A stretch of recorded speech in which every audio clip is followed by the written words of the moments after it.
Assalamualaikum warahmatullahi wabarakatuh. Pemirsa dari Sabang sampai Merauke, selamat berjumpa kembali dengan channel Insan Dongeng. Pada kesempatan ini, saya Bang Elgi akan melanjutkan roman klasik Pertemuan Jodoh bagian kelima. Selamat mendengarkan. Sesampainya di rumah resmi, didapati mereka seorang perempuan tua sudah menanti, Nyai Raden Haji Siti Maimunah. Demikian nama perempuan itu. Ia sudah setengah umur, kulit muka yang sudah mulai kisut dicoba diratakan dengan bedak yang tebal. Mata bagai bertambah besar karena celak, gigi dihitamkan seluruhnya, sedang bibir pun tebal karena tidak berhenti memakan sirih. Haji Maimunah ada membawa 2 buah peti kecil, yang satu tempat sirih kuningan, dibungkus dengan sapu tangan madras, sedang peti yang lain yang ada dalam bungkusan kain hitam berisi barang-barang perhiasan emas dan intan. Bagai pinang dibelah 2, bagai bunga hendak berkembang. Ragulah orang memilihnya, setanding sama cantiknya. Demikian Haji Maimunah berkata dengan senyum simpulnya serta bujuk sanjungnya. Waktu kedua gadis itu masuk rumah dan dengan heran melihat orang yang tidak dikenalnya itu duduk di kursi. Sudah lama Mbi menanti, rumah bagus, perkakas indah, suci bersih seluruh rumah. Apalagi yang akan dikehendakinya. Sungguh kami yang tua-tua belum patut akan menjadi babu gadis-gadis sekarang. Siapakah Mbi? Demikian resmi bertanya dengan bertambah-tambah herannya. Nyai Raden Siti Maimunah, sahut tamu itu sambil menyapu-nyapu bibir dengan sugi tembakau, lalu mengambil sebuah pot kuningan kosong dari atas meja dan bersedia hendak meludah. Oh ampun, kata resmi dengan terkejut. Sambil merebut barang tersebut dari tangan tamunya, pot itu biasa dipergunakan buat meletakkan bunga ros yang dipetik dari kebunnya. Nanti dulu, tempat ludah. Oh, maklumlah, saya tidak pernah makan sirih. Barang yang seberguna itu tak saya taruh dalam rumah. Ini boleh dipakai, kata resmi kepada mbiknya itu. Diambilnya lah blek susu yang baru disuruh buka dan bersihkan karena hendak dipakainya buat menjadi pot penanam bunga. Syukur, sahut Haji Maimunah. Setelah meludah beberapa kali dan menyapu-nyapu bibirnya dengan sugi, maka tempat ludah itu diletakkannya ke bawah meja. Kedua anak gadis yang membuang muka selama Haji Maimunah meludah-ludah itu duduklah bersama-sama, lalu bertanyalah resmi. Dari manakah Mbi? Tidak ada yang tak kenal Nyai Raden Siti Maimunah. Orang Sumedang Tulen. Asalnya dari Cianjur, tapi kakek Mbi, Raden Haji Basari, masa dahulu telah mengembara ke Sumedang ini. Bertemu jodoh dengan Nyai Raden Dewi Komalaratna, anak Raden Rangga Kartadiwangsa, under kolektor Sumedang. Dapat anak Raden Sastra Perbata, School Visioner Sumedang. Dan itulah ayah Mbi. Ibu Mbi turunan dari dalam Sukadana. Bapak ayah Mbi dahulu menjadi camat Legok Damar. Adik Raden Purwasasmita sekarang masih menjadi jaksa di Tasikmalaya. Dan anaknya menjadi gripir kedua di Bandung. Dan ada yang menjadi OO di Cianjur, dipungut mantu oleh Mang Demang Patih pensiun Raden Rangga Kartamanggala, pamannyai Raden Tejaningrum. Jika dipercaya pada Kanjeng Pangeran, Mbi masih belum jauh. Kedua gadis itu berpandang-pandangan sambil tersenyum pahit karena sekonyong-konyong telah teringat pula akan azab dan siksa waktu menghadap ke Pakuwon atau ke rumahnya Ibu Suparta. Betul, sahut resmi sambil melayangkan sudut mata kepada jam yang tergantung di dinding. Cuma apakah maksud Mbi datang kemari? Tidak, Den, kata Mbinya itu kepada resmi. Maaf, sahut resmi dengan tergesa-gesa. Nama saya Nyi Resmi, bukan Den, bukan Nyimas. Kawan saya ini Nyi Ratna. Biar turunan, biar cacah, Mbi malu bila Mbi tidak memakai bahasa sopan yang layak terdengar oleh telinga kedua agan. Siapu, sekarang kita naik pangkat menjadi agan. Demikian kata Ratna dalam bahasa Belanda kepada kawannya. Tadi dihina-hina orang, sekarang disanjung-sanjung orang lain. Batang hidungku berasa bertambah besar, dadaku berasa busung. Sepuas-puas diketahanahkan orang. Akhirnya kita melambung pula, sahut Resmi dalam bahasa Belanda dengan tertawa pula kepada Ratna. Sungguh Tuhan bersifat murah.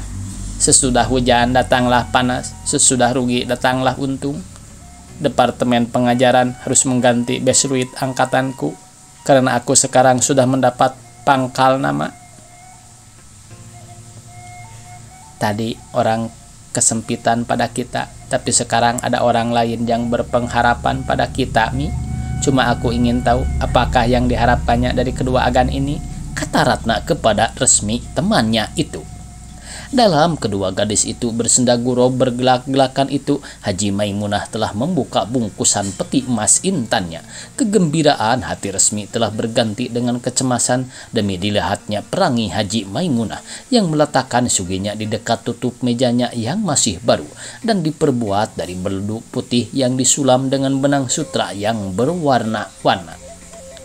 Awas, kain mejaku masih baru, demikian ia berkata dengan sungut. Maaf, sahut Haji Maimunah sambil mengangkat suginya dan meletakkannya di atas tangan kursi. Jika agan kedua sudah memakai bahasa Prasman, Mbi tinggal mengamin saja. Jika Alo Suparta sudah datang ke rumah dengan kawan-kawannya dan sama berbahasa Prasman pula, insaplah Mbi akan kebodohan diri sendiri. Apakah maksud Mbi datang kemari? Demikian Resmi mengulang tanya karena ia khawatir kalau tamu itu membuka sejarahnya pula. Tidak, sahut Haji Maimunah sambil membuka peti barangnya. Barangkali saja agan berdua ada bermaksud pada barang-barang yang tidak sepertinya ini buat dipakai sehari-hari. Maka keluarlah berturut-turut gelang emas, kerabu, peniti, dan cincin berlian yang diletakkan oleh Haji Maimunah di atas meja di muka gadis itu. Lihatlah kerabu ini, kata Mbi Haji sambil menyerahkan dia ke tangan Resmi. Murah harganya, sangat murah. Mbi tahu pokoknya 250, tapi sekarang boleh dapat dengan harga 100. Maklum, yang punya ialah istri juragan camat. Kalah main, langsung dibukanya dari telinganya. Yang beruntung mendapat barang ini menyuruh jual 100. Padahal itu perempuan bodoh. Asal ia suka, ada orang yang harap padanya. Uang 100, 200 di tengah jalan boleh diberikannya. Tapi ia tak suka, berat hatinya pada suami. Padahal jika ia tahu apa yang dilakukan juragan camat di belakangnya, bukan perkara Mbi. Juragan Menteri Gudang pensiun tidak tahu pada tuannya. Berbini muda, ronggeng, uang habis, diri diperhinakannya. Masa bodoh? Resmi menjadi resah, berkali-kali ia melayangkan mata pada jam. Makanan sudah lama tersedia, tapi orang tua nyinyir itu masih belum hendak pulang. Barang-barang serupa ini bukan pakaian saya. Demikian kata Resmi sambil meletakkan kerabu itu ke dalam peti Haji Maimunah. Gaji 75 sebulan hampir tak cukup buat belanja hidup. Mustahil agan tidak beruang, kata Haji Maimunah dengan sanjungan. Coba lihat gelang ini 22 karat. Jika enden guru sekolah subsidi, Mbi percaya tidak beruang. Utangnya melilit badan. Toko tidak ada yang percaya memberi utang kepadanya. Kalung yang diambilnya dari Mbi masih belum habis dibayarnya. Gelang ini berat 4 real. Jika agan mau membayar dengan mencicil, Mbi sangat percaya sebab agan ada lain dari orang lain.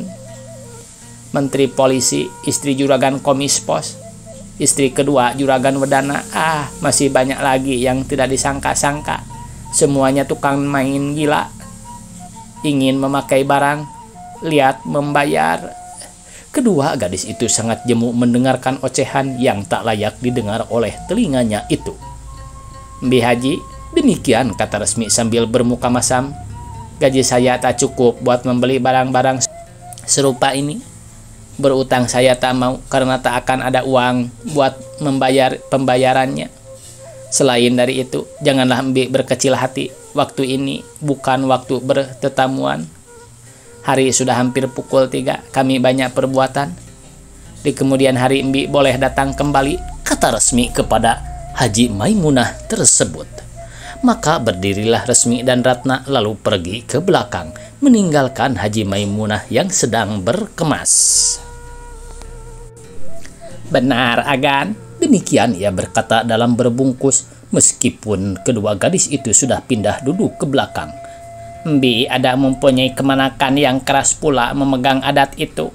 Raden Wiradi Kusuma, kandidat Amtenar, anak Raden Kanduruan Prawira Dinata, Camat Karawang, tidak suka menerima orang jika tidak pada waktunya bertetamuan.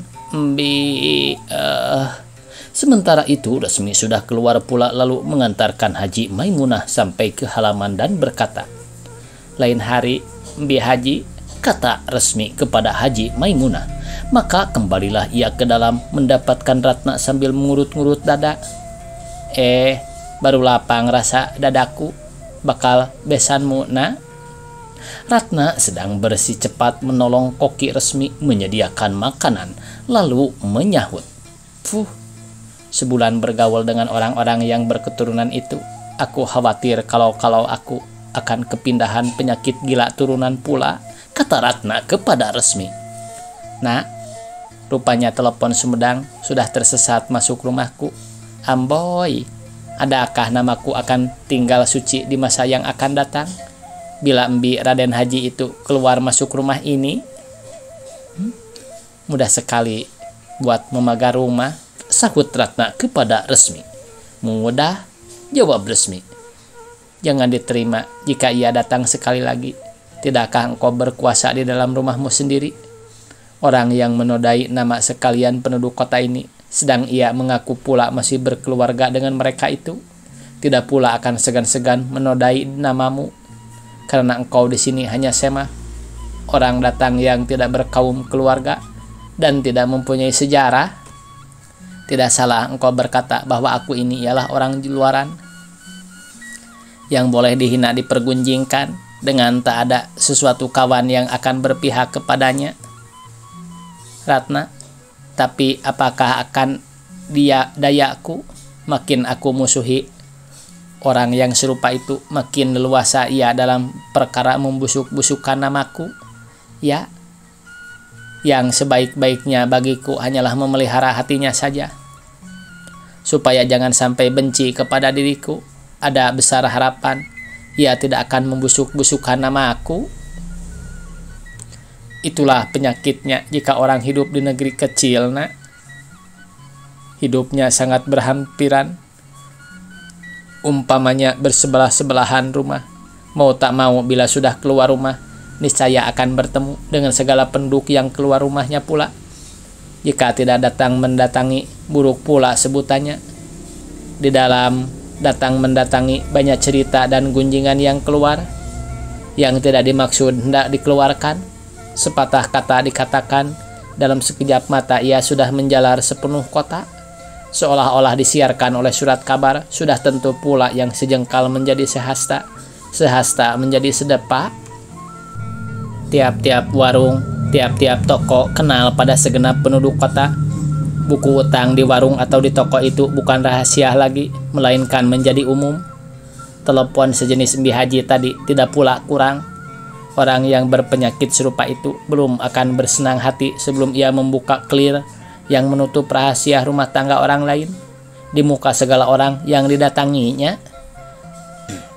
Jadi benar kata Kumi, telepon itu tak harus diterima di dalam rumah, harus dijauhi dan ditakuti bagai jelatang, kata Ratna kepada Resmi. Salah, nak. Ditarik jangan, ditolak jangan. Jika ia datang, terima dengan muka jernih. Biarkan ia bercerita sepanjang-panjang dan sesuka-sukanya. Kita tinggal mendengarkan saja dengan tidak turut-turut bergunjing. Tadi aku berlaku kurang manis kepadanya karena ada engkau, dan hatiku masih panas mengingat pengalaman kita hari ini di Pakuwon. Tapi kalau Mbi Haji itu datang sekali lagi, niscaya ia akan menghadapi resmi yang lain. Pendeknya, Ratna, jika hidup hendak aman, haruslah pandai bergaul dengan sesama manusia.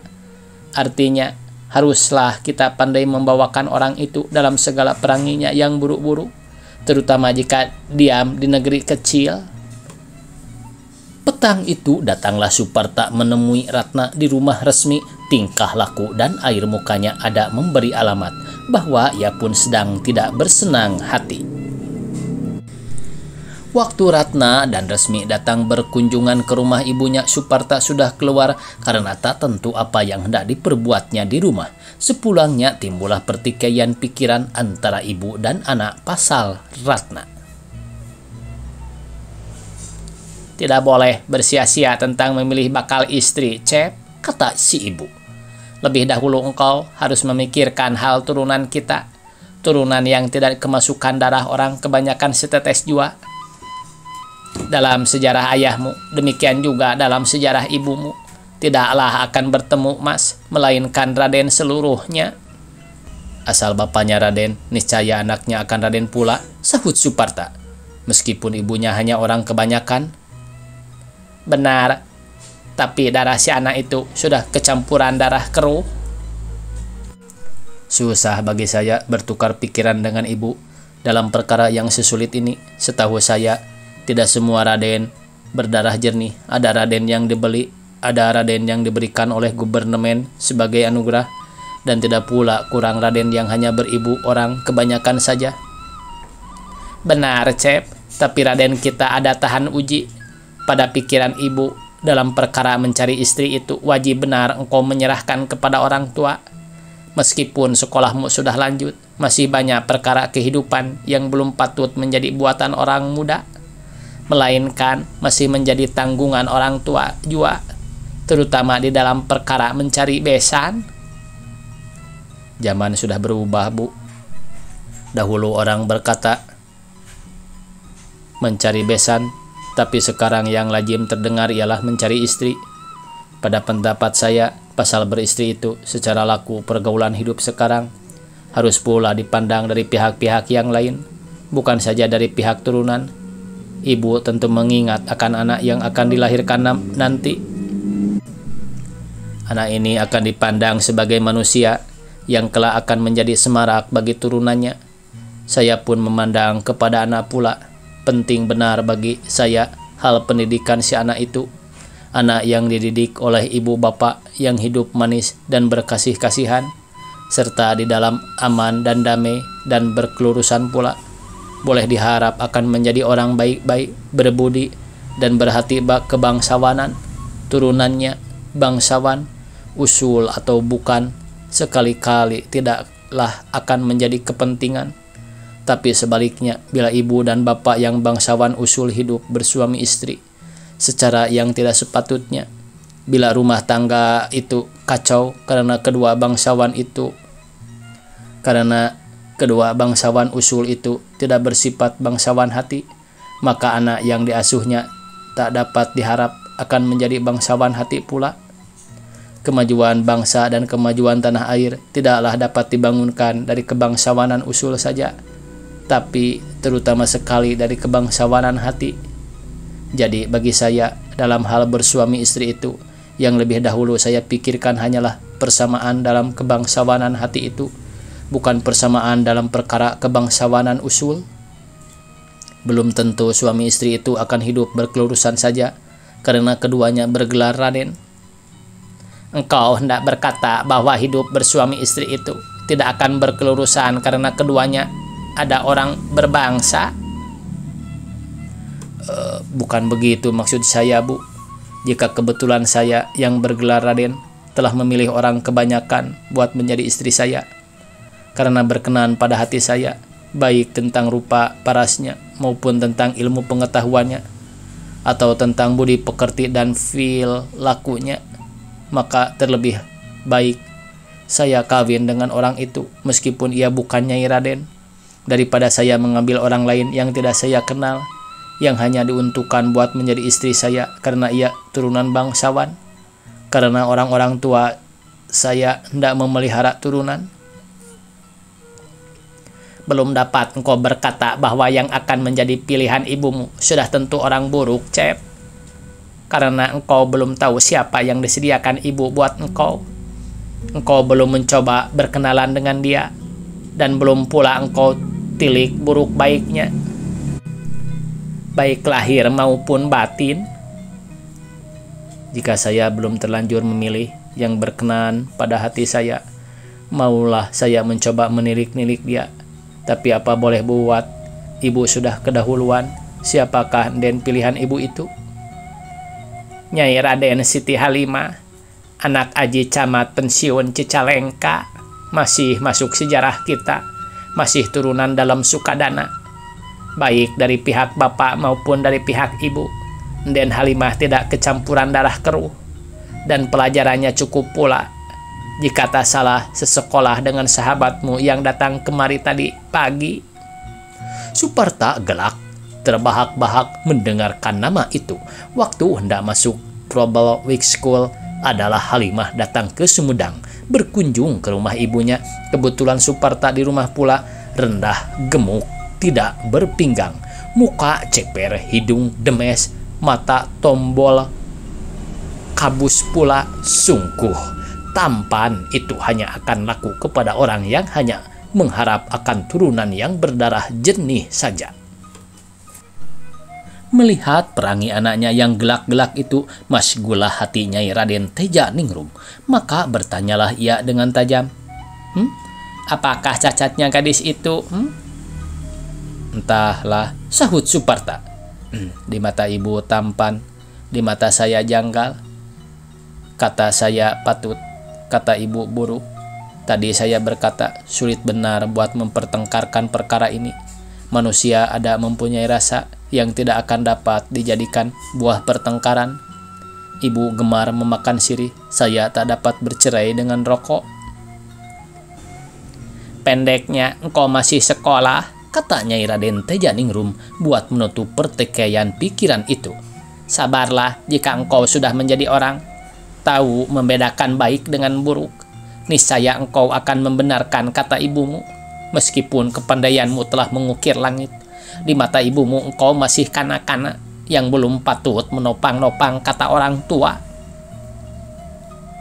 Telah berkali-kali Ibu Suparta menamai dia kanak-kanak meskipun ia sudah berpangkat semi-arts. Dalam sesuatu perkara yang lain, Suparta tidak berkeberatan bila ibunya hendak memandang dia kanak-kanak dan menguasai dia dalam segala buatan.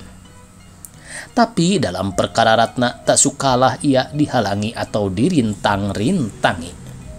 Bukan perselisihan dengan ibunya itu saja yang mengeruhkan air mata Suparta waktu ia datang ke rumah resmi buat menemui Ratna. Apakah bicaramu, Ratna, setelah engkau bertemu dengan ibuku? Demikian ia bertanya dengan bimbang dan rupa kemalu-maluan. Bersambung. Billahi taufik wal hidayah. Wassalamualaikum warahmatullahi wabarakatuh.